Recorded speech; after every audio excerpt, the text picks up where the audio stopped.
मैले भर्खरै निरीक्षण गरेर आएको छु। हाम्रो झापा गाउँपालिका वडा नम्बर 6 को स्वास्थ्य चौकीमा जम्मा 7 जना हुनुहुँदो रहेछ स्टाफ।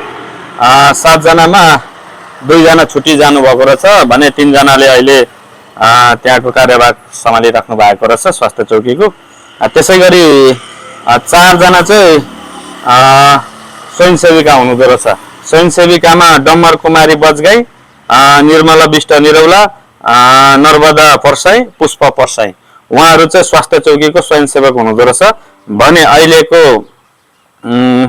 हाम्रो स्वास्थ्य चौकीमा हुनुभएका 4 जना स्टाफ चाहिँ इन्चार्जमा हुनुहुन्छ लीला प्रसाद पोखरेल, त्यस पछाडि टीकाराम गुरागाई, तारादेवी निरौला, त्यस पछाडि पर्मिला पौडेल, नकुल राजवंशी गरी जम्मा 5 जना हुनुहुँदो रहेछ। गरी 5 जना प्लस यता स्वयंसेविका 4 जना 9 जना हुनुहुँदो रहेछ। यसमा मैले चाहिँ अहिले 2 जना चाहिँ छुट्टीमा गएको देखेँ। छुट्टीमा जाँदाखेरि मैले उहाँहरूलाई इन्चार्जज्यूलाई छुट्टीको लिस्ट मागेँ।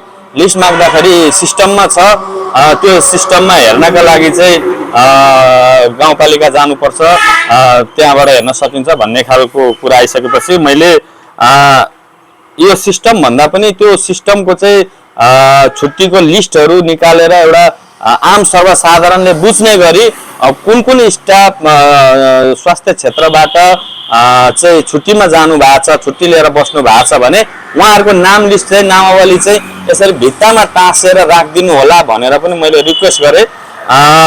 उहाँहरूले हुन्छ अबदेखि हामी त्यो गर्छौँ भन्नुभएको छ।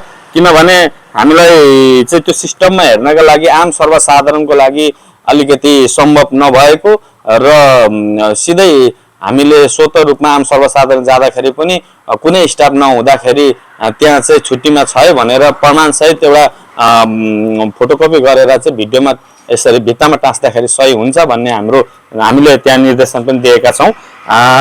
त्यसै गरी हामीले यी विविध विषय समयको पालनादेखि लिएर स्वास्थ्य चौकीमा पाउने मेडिसिनहरू, दबाई औषधिहरू, जनताले पाउने हक अधिकार, ती स्वास्थ्य क्षेत्रमा पाउने अधिकारहरूलाई राम्रोसँग सुनिश्चित तरिकाले उपलब्ध गराउनका लागि हामीले स्वास्थ्य चौकीका इन्चार्जलाई जानकारी गराएका छौँ।